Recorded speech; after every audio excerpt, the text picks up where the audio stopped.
সভাপতি উপস্থিত আছেন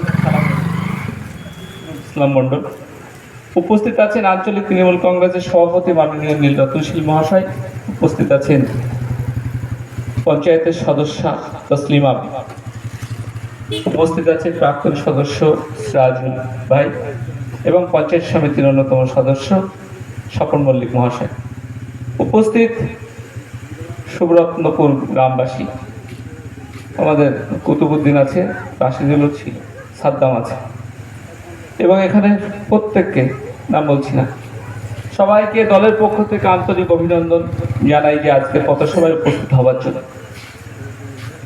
ঘটনা হচ্ছে নির্বাচন আগামী 20 তারিখ অর্থাৎ আজকে 16 তারিখ, মধ্যখানে সময় 17, 18, 19। তো নির্বাচন যখন আসে বিভিন্ন রাজনৈতিক দল তাদের বক্তব্য রাখে এবং নির্বাচনের সময় রাজনৈতিক দলগুলোকে দেখা যায়, সারা বছর যাদের দেখা যায় না। আমাদের ভারতবর্ষের সংবিধান অনুযায়ী 3টে নির্বাচন হয়। একটা হচ্ছে লোকসভা নির্বাচন, যেটা আগামী 20 তারিখ আমরা ভোট দেব। একটা বিধানসভা নির্বাচন। লোকসভা নির্বাচনে ভোট দিয়ে প্রতিনিধি আমরা নির্বাচিত করি এবং তাকে দিল্লি পার্লামেন্টে পাঠাই, যেটা বর্তমানে আমাদের সাংসদ শান্তনু ঠাকুর আছেন। এমএলএ নির্বাচিত হয় বিধানসভা নির্বাচনে। বর্তমানে আছেন আমাদের অশোক কীর্তনিয়া সাহেব, তিনিও বিজেপি দ্বারা নির্বাচিত। আরেকটি হচ্ছে পঞ্চায়েত, ত্রিস্তরীয় পঞ্চায়েত, পঞ্চায়েত সমিতি, জেলা পরিষদ। তো নির্বাচন যখন আসে, নির্বাচনের মাধ্যমে আমরা প্রতিনিধি নির্বাচিত করি কোন কারণে? না, আমাদের ভালো থাকার জন্য, আমাদের সুবিধা সুখ দুঃখের সঙ্গী হওয়ার জন্য, আমাদের বিপদের পাশে থাকবার জন্য। তো আজ থেকে ঠিক 5 বছর আগে 2019 সালে যখন লোকসভা নির্বাচন হয়েছিল, তখন আমরা বিজেপি তে দাঁড়িয়েছিল শান্তনু ঠাকুর, তাকে ভোট দিয়ে নির্বাচিত করেছি। নির্বাচিত করবার পর বিগত 5 বছর আমার পূর্ববর্তী বক্তারা বলছিলেন, সোমেনদা বলছিলেন, তাকে দেখা যায়নি। তিনি তো আমাদের ভোটে নির্বাচিত হয়েছেন। আমরা পঞ্চায়েতে একজন সদস্য বা সদস্যকে নির্বাচিত করি, যেমন তসলিমা ভাবি আমাদের নির্বাচিত হয়েছে, আগে সিরাজুল ভাই। তাকে আমার সুবিধা অসুবিধার কথা বলবো, তাকে আমি জ্বালা যন্ত্রণা দেবো, এমনকি রাস্তা দিয়ে যাচ্ছি তিনি যদি আমার সঙ্গে কথা না বলেন, তাহলে আমি বলবো উনি আমার সঙ্গে কথা বলেন না, ওনার ঘ্যাম হয়ে গেছে, ও আমার কথা শোনে না, বাড়িতে গেলে বসতে দেয় না। বলবো তো আমরা, কেন আমরা ভোট দিচ্ছি, দাবি আছে। তাহলে যিনি শান্তনু ঠাকুর আমাদের ভোট নিয়ে নির্বাচিত হলেন, তিনি আসেননি, তাহলে সেই অভিমান আমরা তাদেরকে বলবো না? কেন ভোট দেবো তাকে এই নির্বাচনে, যিনি বিগত 5 বছর একদিনও আসেননি? একটা পঞ্চায়েত সদস্য বা সদস্যের কাছে যাব, তিনি যদি সার্টিফিকেট, সামান্য সার্টিফিকেটটা না দেয়, তাহলে বলবো উনি দিচ্ছে না, সামনের বার দেখে নেবো। তাহলে শান্তনু ঠাকুর উনি আমাদের নির্বাচিত প্রতিনিধি সাংসদ, উনি একটা ত্রিপল দিয়ে সহযোগিতা করেছেন। একটা ত্রিপল, সুব্রতপুরের মানুষ আছেন যে তিনি শান্তনু ঠাকুরের দ্বারা একটা ত্রিপল পেয়েছেন? না না না, পাইনি। তাহলে তিনি একা ভোট দেবো কেন? তিনি তো আবার নির্বাচনে দাঁড়িয়েছেন। কি কারণে ভোট দেবো আমরা? একটা কারণ নেই, ভোট দেবো সে কারণ নেই। শুধুমাত্র আসবেন, ভোট নিয়ে যাবেন। যদি আমাকে তাসলিমা ভাবি যদি ত্রিপল না দেয়, তা সামনেবার আমি দেখে নেবো, হুমকি দেবো। তাহলে শান্তনু ঠাকুরকে আমরা ভোট দেবো কেন? আমরা যে 5 বছর নির্বাচিত করেছি, একটা ত্রিপল দেয়নি, তাকে ভোট আবার দেবো কেন? তিনি আবার ভোট চাইতে আসবেন কেন? তিনার লোকজন, একটা ভাবার বিষয়। আমরা আমাদের পঞ্চায়েত সদস্য বা পঞ্চায়েত সমিতির সদস্য এখানে আছেন, আমাদের সীমিত ক্ষমতা, বছরে 3 লাখ থেকে 3.5 লাখ টাকা পাই এলাকা উন্নয়নের জন্য, রাস্তা বলুন, পানীয় জল বলুন। তিনি পান 5 কোটি টাকা বছরে, তাহলে 5 বছরে 25 কোটি টাকা। তিনার টাকায় কোনো কিছু হয়েছে? একটা হয়নি। তাহলে তিনাকে ভোট আমি দেবো কেন? আমরা তাকে নির্বাচিত করব কেন? যদি কোনো বিজেপির লোক আমাদের বাড়িতে যায়, তাহলে আমরা তো জিজ্ঞাসা করতে পারি, ভাই বিগতবার আমরা তো ভোট তোমাদেরকে দিয়েছি, শান্তনু ঠাকুরকে নির্বাচন করেছি, তাহলে ভোট চাইতে আসছো কেন? তার দ্বারা তো কিছুই পাইনি। বরং কি কাজ হয়েছে দেখুন। আপনাদের এখানে তো একটা কাজ হয়নি, আমাদের ওখানে একটা কাজ হয়নি, ধর্মীয় শস্য 5 কোটি টাকা বছরে, 5 বছরে 25 কোটি টাকা, একটা পানীয় জলের কলও হয়নি, একটা ত্রিপল হয়নি। তাহলে পঞ্চায়েত সদস্য দ্বারা হয়েছে, তাহলে পঞ্চায়েত সদস্য বা সদস্য যেই দলে, তৃণমূল কংগ্রেস, তাদের সমর্থন আমাদের তৃণমূল কংগ্রেসকেই তো করতে হবে, ভোটটা দিতে হবে। তিনি কি করেছেন, বা তিনার দলের দ্বারা নির্বাচিত প্রধানমন্ত্রী নরেন্দ্র মোদী কি করেছেন, করেছেন ধর্মীয় মেরুকরণ। একটা মজার কথা বলি আপনাদের, ধর্মীয় মেরুকরণের কথা যখন আসলো, আমাদের সাতবেরিয়াতে বিজেপি পথসভা করছিল, ভালো করে শুনবেন, বিজেপি পথসভা করছিল, পথসভা করছিল। তো আমাদের সাতবেরিয়া মসজিদের পাশে একটা নতুন, এই স্টেশনের পাশে নতুন মসজিদ হয়েছে, পাড়ার ভিতরে একটা মসজিদ আছে। যখন মাইক বাজছে, মানে আজান হচ্ছে, তখন ওরা মাইকটা বন্ধ করে দিচ্ছে, দেওয়ার পরে আজান শেষে মাইকটা চালাচ্ছে। একই মানুষের সঙ্গে দ্বিচারিতা, মুসলমানদেরকে তাড়াবো, মুসলমানদেরকে ভারতবর্ষে রাখবো না, আবার আজানের সময় মাইক বন্ধ করে দিচ্ছে। এ নাটক, এ নাটক আর চলবে না। পশ্চিমবঙ্গবাসী আর নাটকে বুঝবে না। বলুন কোন সমীকরণে এই কাজ? সহানুভূতি কাদেরকে দেখাচ্ছেন? যাদেরকে ভারতবর্ষ থেকে বিতাড়িত করবেন তাদেরকে। মুসলমানদেরকে তাড়াতে হবে না ভাই। যিনি আজকে জয় শ্রীরাম বলে পতাকাটা নিয়ে যাচ্ছেন, আপনার ভবিষ্যৎ অন্ধকারে। মুসলমানরা এখানকার স্থানীয়। 1947 সালে যখন ভারত ভাগ হয়েছে, তখন এর আগে থেকে অবিভক্ত ভারতবর্ষের বাসিন্দা মুসলমানরা।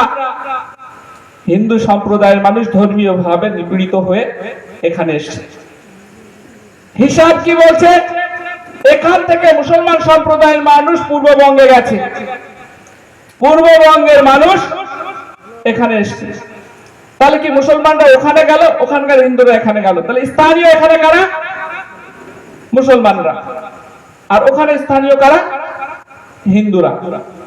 তাহলে যারা এসছে তারা উদ্বাস্ত বলবো, অনুপ্রবেশকারী বলবো। কাদের বিরুদ্ধে বলছে বিজেপি? উদ্বাস্তুদের তাড়াতে হবে, অনুপ্রবেশকারীদের তাড়াতে হবে। তার মধ্যে কি মুসলমানরা পড়ছে না? নাটক। ধর্মীয় শোষণের যে সমস্ত হিন্দু সম্প্রদায়ের মানুষকে একত্রিত করার চেষ্টা করছে, নিজেরা বুঝতে পারছে না। একটু গভীর ভাবে তলিয়ে দেখুন কাদের ক্ষতি কারা করছেন, কাদের ক্ষতি কারা করছেন। যে ভাইটা জয় শ্রীরাম বলে বিজেপি পতাকা নিয়ে দৌড়াচ্ছে, তার পূর্বপুরুষরা এখানকার বাসিন্দা নয় আমার বিশ্বাস। তারা কিছুদিন আগে হয়তো এসছে, বা তার আগে কিছু। তাহলে এনআরসি যদি হয়, সিএ যদি হয়, তাহলে আপনার ভবিষ্যৎ কি হবে? কাদেরকে তাড়াবেন? কি বলে? নিজের পায়ে নিজে কুড়ুল মারা।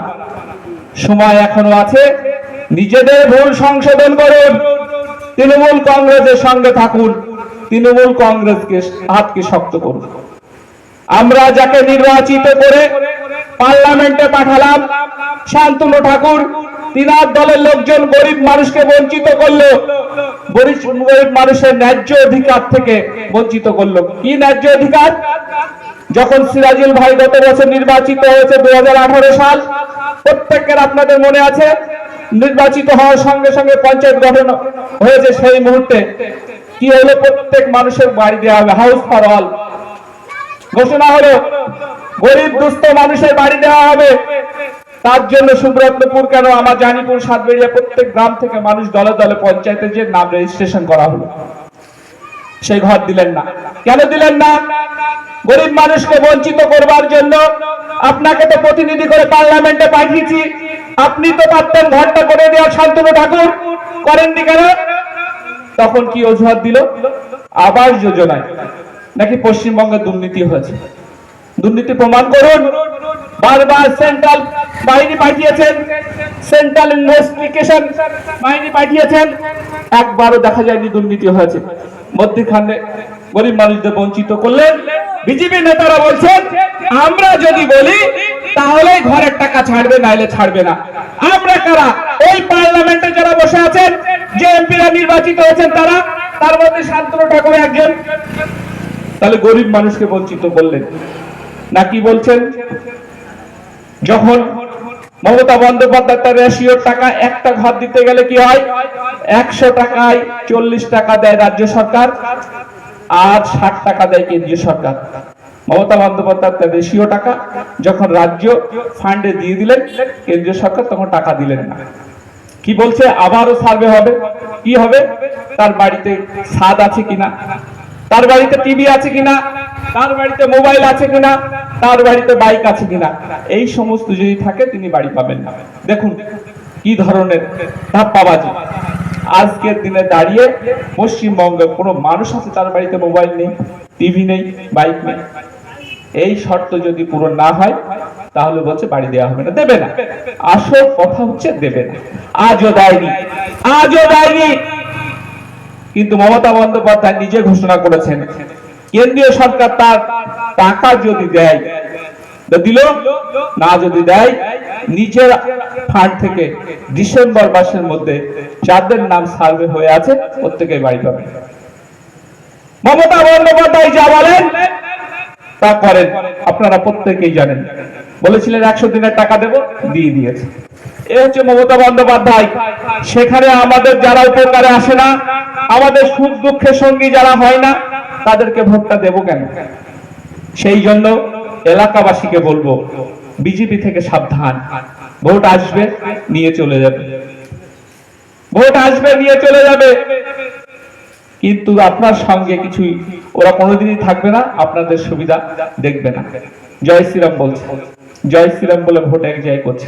জয় শ্রীরাম তো ধর্মীয় কথা। যদি জয় শ্রীরাম বলি, ধর্মের কথা বলি, আমি যদি আল্লাহর নাম বলি, ধর্ম করে কি পেটে ভাত যায় নাকি রে বাবা? আমি যদি আল্লাহ আল্লাহ করি, আমি কাজকর্ম করবো না, কিচ্ছু করবো না, আমার পেটে ভাত যাবে? তো জয় শ্রীরাম করে যদি কাজকর্ম না করে তার পেটের ভাত যাবে? হবে? হবে এক শ্রেণী মানুষের। কারা? তারা আজকের দিনের সংসদ। মনে আছে এই আমাদের এখানে আদিবাসী অধ্যুষিত এলাকা, পূর্ববঙ্গ থেকে যে সমস্ত মানুষজন এসেছেন, মনে করুন যখন এনআরসি আপনার সিএনএ সারা ভারতবর্ষ উত্তাল, পশ্চিমবঙ্গ উত্তাল, তখন শান্তনু ঠাকুরনগর থেকে বললেন যারা পূর্ববঙ্গ থেকে এসেছেন আমার কাছে আসুন, 70 টাকা দিয়ে একটা কার্ড কিনুন। সেই কার্ডটা মতুয়া ভাইরা যদি কাছে রাখেন তাহলে তিনি আর ডিটেনশন ক্যাম্পে তার যেতে হবে না, সিএ তে তিনি পড়বেন না, এনআরসি দেওয়া হবে না। কিন্তু আজকে দেখেছেন সিএ লাগু হয়েছে পার্লামেন্টে, আইনে পরিণত হয়েছে, সেখানে শর্ত চাপিয়ে দিয়েছে। শ্যামল কাকু বলছিলেন তাহলে